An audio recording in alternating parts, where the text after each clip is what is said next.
మంది వరకు ఉన్నారు ప్రోగ్రాంలో. మేరీ యొక్క సిస్టర్ మేరీ గారు, తర్వాత సిస్టర్ సంతోషం గారు కరీంనగర్, సిస్టర్ మురళి గారు హైదరాబాద్, సిస్టర్ శశి రమేష్ గారు మచిలీపట్నం, సిస్టర్ రోజనా గారు ఖమ్మం, సిస్టర్ సుజాత సుబ్రహ్మణ్యం గారు ప్రకాశం, సిస్టర్ అన్నమణి గారు మచిలీపట్నం, సిస్టర్ స్రవంతి రామ్మూర్తి గారు వరంగల్, సిస్టర్ డి విజయ గారు సెకండరీపల్లి, సిస్టర్ గీత వైఎస్ఆర్. వీళ్ళు నేను చెప్తా ఉన్నానండి, వీళ్ళు సాక్ష్యానికి ప్రిపేర్ అవ్వాల్సిందిగా కోరుచున్నాను. తర్వాత ఈ కార్యక్రమానికి ఇలా చేయాలి అని అనుకున్నప్పుడు 2 నెలల ముందు నుంచి మేము ప్రోగ్రాము ఇలా నవంబర్లో పెట్టుకుందాం అనుకున్నాం. ఎందుకని అంటే మాకు డిసెంబర్ నెలలో మా రెండో మామూలుకి బర్త్డే ఉంది 24వ తారీఖు. అంటే అందుకనే ఇంటికి కానీ మేము ప్రార్థన చేసి ప్రభు దగ్గర మీరందరూ కూడా, మేమే కాదు మీరందరూ కూడా చాలా రోజులు ఉపవాస ప్రార్థనలు చేశారు. మేము కూడా మా కుటుంబంలో ప్రత్యేక ఉపవాస ప్రార్థనలు చేశాం. చాలామంది సలహాలు తీసుకున్నాం. ఈ కార్యక్రమం మేము చేస్తున్నామంటే ఇదంతా మాది కాదండి, అంతా మీదే. చాలామంది పెద్ద మనసుతో చేతులు చాపారు. దాన్ని బట్టి కూడా వాళ్ళు చేసినటువంటి సహాయాన్ని బట్టి ప్రభు వాళ్ళ కుటుంబాన్ని వాళ్ళని దీవించిన కాక ఇది డబ్బులతో కూడుకున్న వ్యవహారం అయినప్పటికీ ప్రభు యొక్క సహాయం లేదు, ఏమి చేయలేదు. ముఖ్యంగా దానికంటే ఇంకా ముఖ్యంగా ఏంటంటే మీరు అంతంత దూరాల నుంచి ప్రయాణం చేసి రావడం అనేది చాలా గొప్ప విషయం. ఎంత ఫాస్ట్ గా కూడా అదే అంటున్నారు, నలుమూలల నుంచి వచ్చారండి అని. మీరు వస్తున్నారంటే రాత్రి మీరు ఇద్దరు మీద 3:30-4 అయింది అనుకుంటున్నారు. ఎవరెవరు ఎక్కడ దిగుతున్నారు, ఎవరి ఇంటికి వెళ్ళాలి, ఎప్పుడు వస్తారు, వాళ్ళకి మళ్ళీ ఎలాగా, వాళ్ళు ఎక్కడ ఉంటారు, కొంతమంది డ్రెస్ చేంజ్ చేసుకోవాలి, వాళ్ళకి ఎలాగా, తర్వాత వాళ్ళు టిఫిన్లు చేశారా లేదా వాళ్ళకి ఎలాగా, తర్వాత చాలామంది వచ్చినాడు వాళ్ళకి చాలా సహాయం చేశారు. వాళ్ళ ఇళ్ళలో నైట్ అంతా ఉంచుకున్నారు, చాలా సహాయం చేశారు. అందరికీ కూడా హృదయపూర్వక వందనాలు తెలియజేసుకుంటున్నానండి. తర్వాత గుంటూరు నుంచి సిస్టర్ చాలామంది వచ్చారు, మచిలీపట్నం నుంచి వచ్చారు, అందరికీ వందనాలు. హైదరాబాద్ నుంచి అయితే అక్క వాళ్ళందరూ వచ్చారు, అందరికీ వందనాలు. తర్వాత వరంగల్ నుంచి వచ్చారు, ఖమ్మం నుంచి వచ్చారు, విజయవాడ నుంచి వచ్చారు, చాలా దూరాల నుంచి, విశాఖపట్నం నుంచి వచ్చారు, టంగుటూరు నుంచి వచ్చారు. ఎంతమంది ఎవరన్నా కుటుంబంలో పెళ్లి జరుగుతుందంటే వస్తారు. అమ్మో మా అన్ని పెళ్ళి, మా అన్ని కూతురు పెళ్ళి ఎవరి ఉండుకోవడానికి ఎలాగోలాగా ఏదో బస్ పట్టుకొని నైట్ ప్రయాణం చేసి వచ్చేస్తారు. కానీ అలాగా అంత ఎస్టేజ్ సార్ నా కుటుంబం అని అనుకొని వచ్చిన మీ అందరికీ కూడా హృదయపూర్వక వందనాలు తెలియజేసుకుంటున్నానండి. ఇంకా ఏ ఊరి నుంచి వచ్చారో వాళ్ళని మర్చిపోయింటే మన్నించండి. నేను రాస్తున్నప్పుడు నాకు గుర్తున్నటువంటి ఆ పేరు చెప్పారు. తర్వాత వచ్చినటువంటి బ్రదర్స్ అందరూ కూడా ప్రత్యేకంగా వందనాలు. నేను వింటున్నది ఏంటంటే ఇంట్లో భర్తలు ఒక్కోసారి ఒప్పుకోవట్లేదండి, పిల్లలకి ఎగ్జామ్స్ ఉన్నాయి, పిల్లలకి బాగాలేదు, ఈసారి ఇప్పుడు అని వెళ్తారు కానీ వచ్చేసారి తప్పకుండా పంపిస్తాను అని ఆగిపోయినటువంటి కొంతమంది సిస్టర్స్ ఉన్నారు. కానీ ఇప్పుడు ఉన్నటువంటి బ్రదర్స్ అందరూ కూడా దగ్గర పెట్టుకొని మిమ్మల్ని అందరినీ తీసుకొని వచ్చారు. తర్వాత లేకపోయినా సరే వాళ్ళు మిమ్మల్ని అందరినీ కూడా పంపించారు. ఇక్కడ ఉన్న వాళ్ళకి, పిల్లల్లో ఉన్నటువంటి బ్రదర్స్కి అందరికీ కూడా హృదయపూర్వక ధన్యవాదాలు తెలియజేసుకుంటున్నాను. నా గ్రీటింగ్స్ బ్రదర్స్ అందరికీ తెలియజేయండి. చాలా సంతోషం. ఇప్పుడు సాక్ష్యం కార్యక్రమాలకు వెళ్ళడానికి వేరొక వస్తుంది. అయితే గమనించవలసింది ఏంటంటే అందరికీ కూడా 5 minutes మాత్రమే సమయం ఇచ్చాము. ఎందుకంటే ఆల్మోస్ట్ ఇది గంట చేపడుతుంది. ఇంకా తర్వాత మనకి సండే స్కూల్ కార్యక్రమం ఉంది, పిల్లల యొక్క కార్యక్రమాలు ఉన్నాయి, వాళ్ళ పాటలు ఉన్నవి, తర్వాత ఈ సాక్ష్యాలు అయిపోయిన తర్వాత గిఫ్ట్స్ ఉన్నవి. తర్వాత టైం సరిపోదు కాబట్టి దయచేసి గుర్తించుకోండి. ఎక్కువగా కాకుండా ప్రభు ఏం మేలు చేశారు అనేది మీకు హృదయాన్ని తెలిసిపోతుంది. అది చూసి కాస్త సమయాన్ని దృష్టిలో పెట్టుకొని సాక్ష్యం చెప్పవలసిందిగా కోరుచున్నాను. Thank you. అక్కడ నెక్స్ట్ ఎవరు సిద్ధంగా ఉండాలంటే సిస్టర్ సంతోషమ్మ గారు, కరీంనగర్. ఆ సిస్టర్ రాలేదా? ఓకే. తర్వాత సిస్టర్ మున్ని గారు, హైదరాబాద్.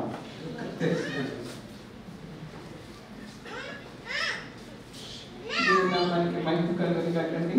నా పేరు మేరీ సిస్టర్ ఫ్రమ్ విజయవాడ. నేను WASAలో పనిచేస్తున్నాను, పోలీస్ డిపార్ట్మెంట్లో పనిచేస్తున్నానండి. కొంతమందికి ఇక్కడ ఏం చేస్తున్నారని తెలియకపోవచ్చు, అందుకని రిఫరెన్స్ చెప్తున్నాను. ఇది ప్రారంభించడానికి నాలుగు మీద SFJ పరిచర్య అనేది నేను చెప్తున్నానండి. ఆ విధంగా మేమందరం లేడీస్ కూడుకుని 2018 నుండి కూడుకుని ప్రారంభించుకునేటువంటి సమయంలో అది పద్మ గారు లీడర్షిప్ తీసుకోవడానికి, అంటే దేవుడు ఎవరికి ఏ పరిచర్య అప్పగిస్తారనేటువంటిది దేవుడు నిర్ణయిస్తారు. దేవుని యొక్క ప్రణాళికగా ఉంటుంది. కాబట్టి ఆమెను ఈ విధంగా 24/7 నేనైతే చేయలేదు కాబట్టి దేవుడు ఆ విధంగా ఆమెకు అలాంటి పరిచర్యను ఆశీర్వాదకరంగా దేవుడికరంగా మరి మీరందరూ ఏ విధంగా సమకూర్చడానికి ప్రభు ఆమెను సాధనంగా వాడుకుంటూ ఉన్నారండి. అందరి బట్టి దేవునికి మహిమ కలుగునిగాక. మరి ఈ యొక్క సమాసంలోకి వస్తున్నటువంటి సిస్టర్స్ అందరికీ కూడా వేలాది వందనములు చెల్లిస్తూ ఉన్నారండి. మరి 24 hours కూడా మనం ప్రార్థన చేస్తూ ఉన్నాము. ఉదయకాలం 3 నుంచి గంట వరకు, అంటే 5 గంటల వరకు కూడా ప్రార్థనలు జరుగుతాయి. అనేక మంది వరకు ప్రార్థనలు చేయబడుతూ ఉంటున్నాయండి. మీరు కూడా కలవచ్చు. అవకాశం ఉన్న ప్రతి ఒక్కరు కూడా ప్రార్థన చేయాలి. వేకువజామున ప్రార్థన దేవుడు అంగీకరిస్తారు. ఆ విధంగా ప్రార్థన జరుగుతుంది. తర్వాత 5 నుండి 6 వరకు స్తుతులు జరుగుతాయి. 6 గంటల నుండి వాక్య పఠనం జరిగి అక్కడి నుంచి కూడా మరి వివరిస్తూ ఉంటారు సిస్టర్ పద్మ గారు. ఆ విధంగా మరి అలాంటి పరిచర్య అందరి గృహాలలో మరి విశ్వాసులు ఉంటారు, విశ్వాసులు లేనటువంటి వారు కూడా కుటుంబాలలో ఉంటూ ఉంటారు. కాబట్టి అది అంగీకరించబడవచ్చు, అంగీకరించలేకపోవచ్చు. అందరూ మరి మగవారు విశ్వాసులుగా ఉంటారు కాబట్టి కొన్ని కుటుంబాలలో, ఎగ్జాంపుల్గా చూస్తే నా కుటుంబంలో నేను నిజంగా సెల్ ఫోన్లో వస్తున్నటువంటి ప్రార్థనను అంగీకరించినటువంటి పరిస్థితిని నేను ఎదుర్కొన్నాను. పిల్లలు మరి ఆ సమయంలో మరి కాన్ఫిడెన్స్ వినపడడానికి వీల్లేదని, బైబిల్ మరి వినిపించడానికి వీల్లేదని, అసలు బైబిల్ పుస్తకమే ఉండడానికి వీల్లేదనే పరిస్థితులను నేను ఫేస్ చేశాను. అందరి బట్టి కూడా దేవుని స్తుతిస్తూ ఉన్నాను. మరి మీ అందరి ప్రార్థన, మీ యొక్క ఉపవాస ప్రార్థన, మీ యొక్క కన్నీటి ప్రార్థన, మీ యొక్క రోదన ప్రార్థన, మీ యొక్క వేదన, మీ యొక్క విజ్ఞాపన, మీ మనవి దేవుడు ఆలకించి ఈ దినమున మా గృహంలో మరి వాక్యం వినబడటానికి, అదేవిధంగా వాక్యాన్ని చదవడానికి కూడా మరి సండేస్ మా యొక్క యజమానికి అప్పగిస్తూ ఉండగా వారు చదువుతూ ఉన్నారు. మీరందరూ వింటూ ఉన్నారు పిల్లల. అందరిని బట్టి నేను దేవుని చాలా స్తుతిస్తూ ఉన్నాను. అంటే నా గృహంలో వచ్చినటువంటి మార్పును బట్టి వేలాది వందనములు చెల్లిస్తూ ఉన్నాను. ఈ విధంగా మన పాడడానికి, స్తుతించడానికి దేవుడి సమయాన్ని అనుకూలపరిచి అవిశ్వాసులుగా ఉన్నటువంటి వారిని విశ్వాసులు ఉండటానికి, అవిధేయులుగా ఉన్న వారిని విధేయులుగా చూడటానికి, బలహీనంగా ఉన్నటువంటి వారిని బలపరచడానికి దేవుడు మరి వాక్యం వినటం ద్వారా, అందుకే ప్రకటన గ్రంథంలో 1-3 చెప్తూ ఉన్నారు, సమయం సమీపించినది కనుక ఈ వాక్యంలోని ప్రవచన వాక్యములను చదువువాడును, వినివాడును, దానిని అనుసరించి కైకొనబడును ధాన్యుడు. దేవునికి మహిమ కలిగిన కనుక మన గృహాలలో ఈ విధంగా మాటలు ప్రతి నిత్యము కూడా మనకి టీంలో కనిపిస్తూ ఉంటాయి. ఆ కాన్ఫరెన్స్ లో జాయిన్ అయిన ప్రతి ఒక్క గృహంలో కూడా వాక్యాలు వినిపిస్తూ ఉంటాయి, పాటలు వినిపిస్తూ ఉంటాయి, ప్రార్థన, దుఃఖం అన్నీ కూడా మన గృహాలలో మరి ఈ విధంగా మనకు ఆశీర్వాదకరంగా మార్చబడుతూ ఉంటాయి. దేవుని విశ్వసించినటువంటి బిడ్డలందరూ కూడా ఎవరైతే విశ్వాసం లేనటువంటి వారి గృహాల్లో ఉంటున్నారో నిజంగా కాన్ఫరెన్స్ ద్వారా బలపడటానికి ప్రభు సహాయం చేస్తూ ఉన్నారు. దానికి మొట్టమొదటి కారణం నేనేనండి. మరి నా కుటుంబంలో ఉన్నటువంటి అవిశ్వాసులు కొద్దిగా మారడానికి, దేవుని ఎంత నమ్మకం వచ్చడానికి కూడా ప్రభు సహాయం చేస్తున్నారు. దేవుని నామమున మహిమ కలుగును గాక. ఆ విధంగా నా కుటుంబం యొక్క మార్పుకు కారణం అవుతూ ఉంది. పిల్లల ప్రార్థిస్తున్న మీ అందరికీ కూడా కృతజ్ఞతలు తెలియజేస్తూ ఉన్నాను. దేవుని నామమున మహిమ కలుగును. Praise Lord. Praise lord.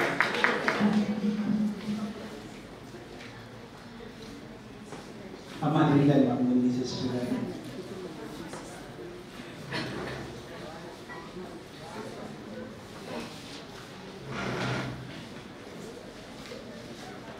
తర్వాత సిస్టర్ శశి రమేష్ సిద్ధంగా ఉండండి.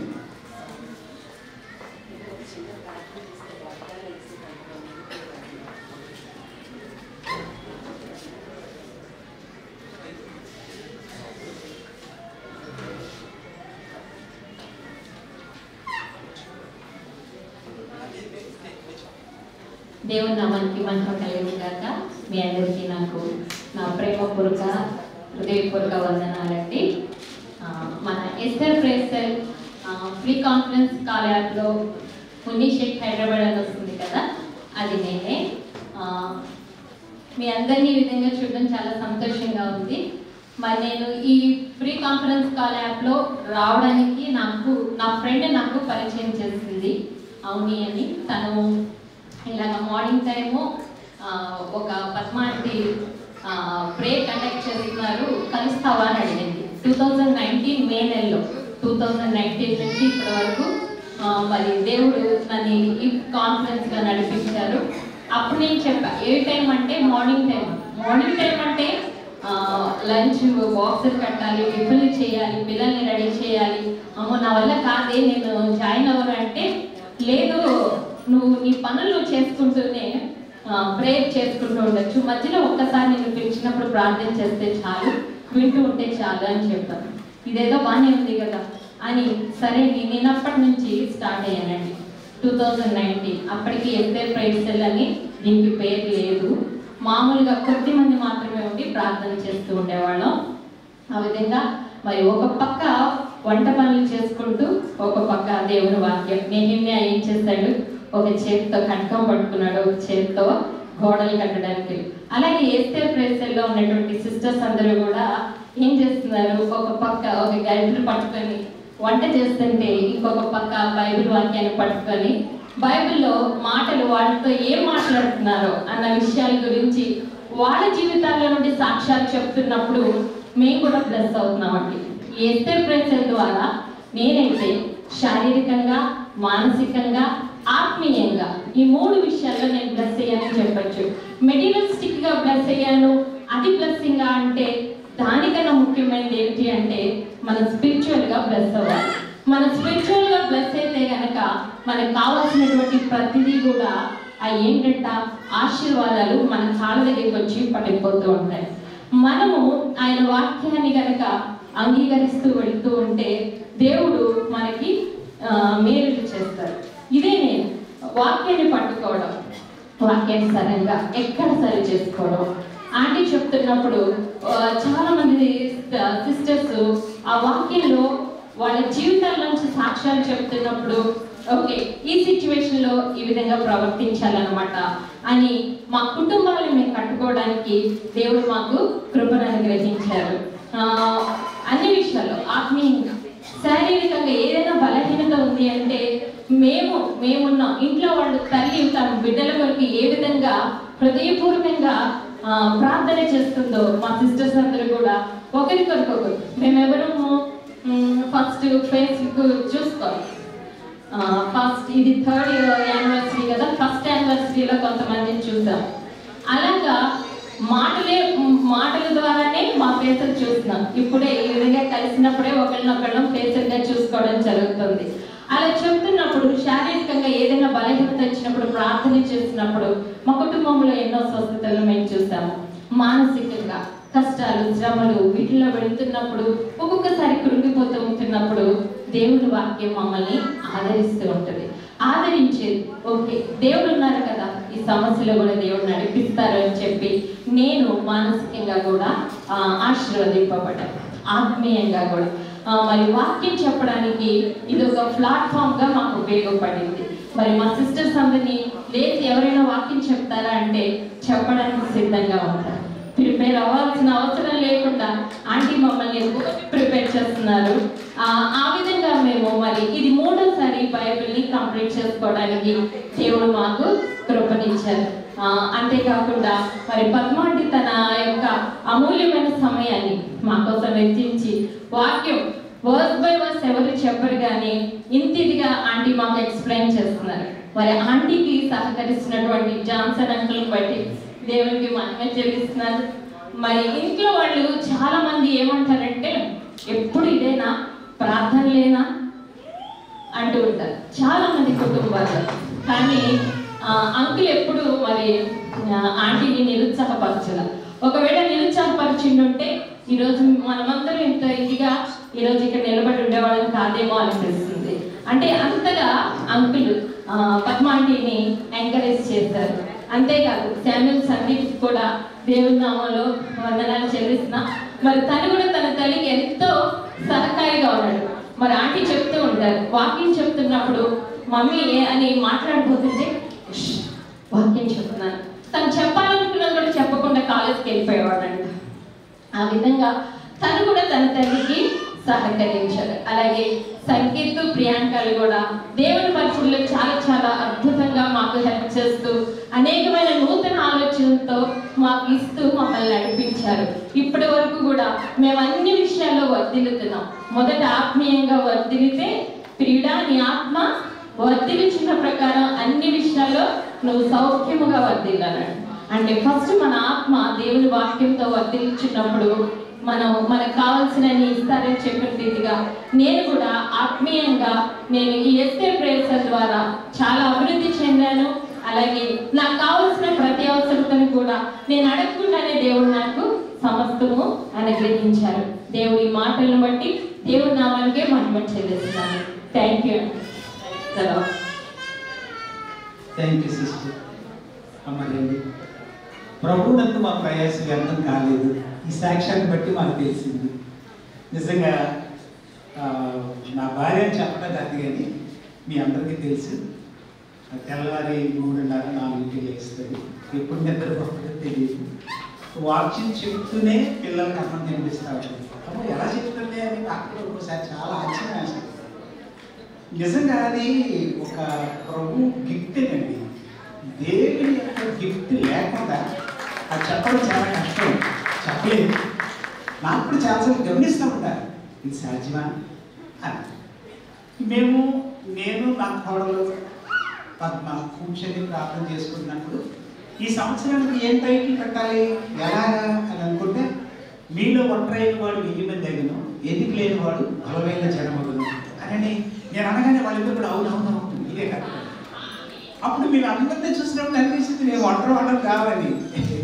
ఎందుకంటే ఎస్టేట్ నేర్సల్ అంటే ఓన్లీ సింగిల్ పద్మ కాదు, మీరు అందరూ కూడా కలిపి ఎంతమంది తిన్నారు. మా నాన్న అదే చెప్తున్నారు, నాన్న పద్మ ఒకటే కదా ఇంతమంది సంపాదించుకోవాలని చెప్పారు.